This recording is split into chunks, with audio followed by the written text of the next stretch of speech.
Bonjour, voici la troisième et dernière partie de cette thématique sur le pape François, l'après-pape François, le conclave et ce que l'Église est en droit d'attendre du futur souverain pontife. Je me suis risqué, soyez indulgents, je me suis risqué à créer un descriptif de fonction selon ce que la doctrine, selon ce que la tradition nous enseigne sur le profil du souverain pontife. Et voilà, si je devais créer une annonce pour trouver un futur pape, ce que, je dirais, la sagesse pourrait en dire. Avis de vacances de poste, successeur de Pierre, serviteur des serviteurs de Dieu. Poste, évêque de Rome, vicaire du Christ, souverain pontife de l'Église catholique. Durée, jusqu'à la fin naturelle du mandat confié par l'Esprit Saint. Lieu, Rome, mais avec une mission universelle. Profil recherché. À l'appel du Seigneur et sous la mouvance de l'Esprit Saint, l'Église catholique cherche un homme de foi pour occuper la charge suprême de pasteur de l'Église universelle. Le candidat sera appelé non par mérite, ambition ou campagne, mais par élection divine.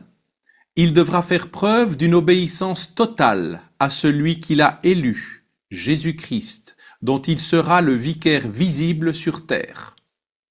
Nous lisons en Saint Luc, chapitre 22, versets 31 à 32, « Simon, Simon, voici que Satan vous a réclamé pour vous cribler comme le froment.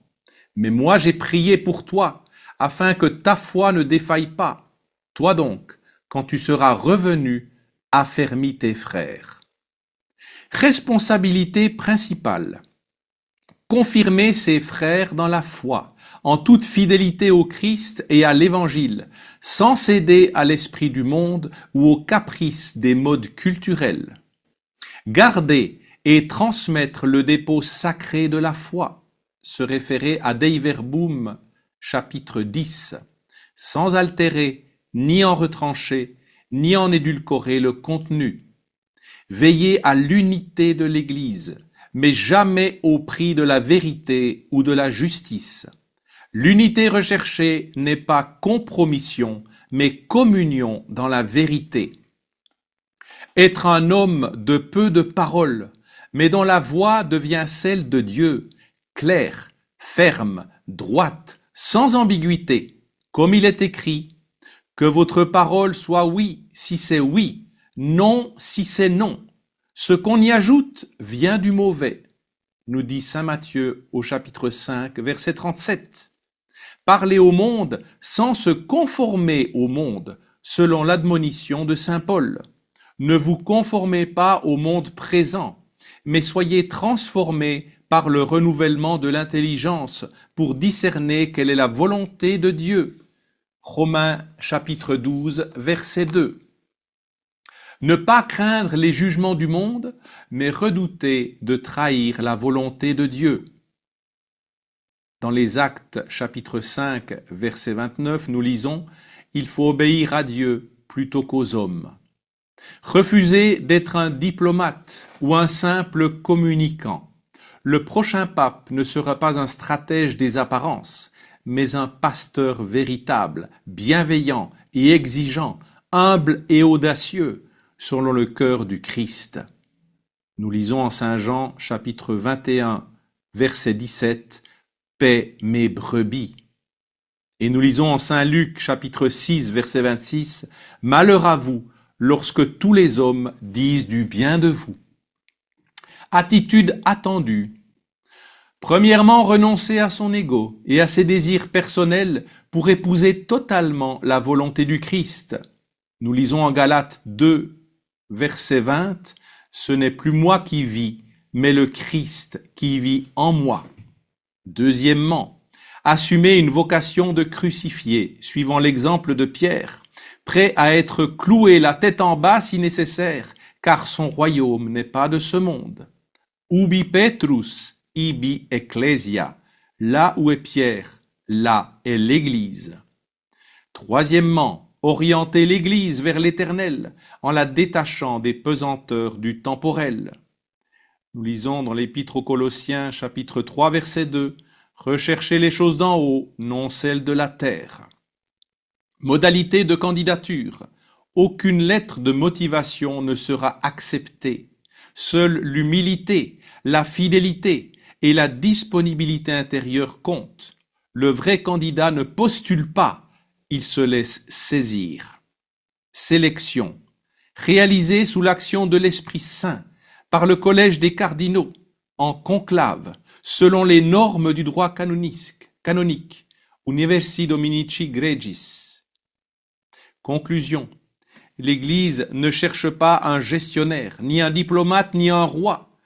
Elle cherche un pasteur, un homme traversé par Dieu, un passeur qui montre la voie des cieux au prix de sa vie s'il le faut. Un serviteur inutile, comme le dit saint Luc au chapitre 17, verset 10. Inutile, mais entièrement donné. Est-ce que vous voyez des visages ? Moi, j'en vois quelques-uns. Et espérons que les neuvaines qui sont faites actuellement, que toutes les conversions qui sont faites actuellement trouvent ce passeur et ce pasteur. Sa mission sera grande, mais je pense que l'époque d'aujourd'hui attendra un grand pasteur de l'Église. J'espère véritablement que ce soit l'Esprit Saint qui souffle et qui œuvre fort, et que tous les pronostics, que tous les débats d'appareils, les arrangements humains puissent être déjoués. Et lorsque nous entendrons Habemus Papam, que cette voix vienne vraiment de l'Esprit Saint pour le bien de notre monde, ce monde qui, hélas, part à volo. Mais la relève est là, nous l'avons vu depuis la vigile pascale. J'étais encore dernièrement en France. Beaucoup de jeunes dans la rue vous arrêtent, vous saluent, vous remercient. Beaucoup de prêtres apparaissent en soutane, en col romain, discutent avec les gens. Ils sont interpellés, ils sont attendus.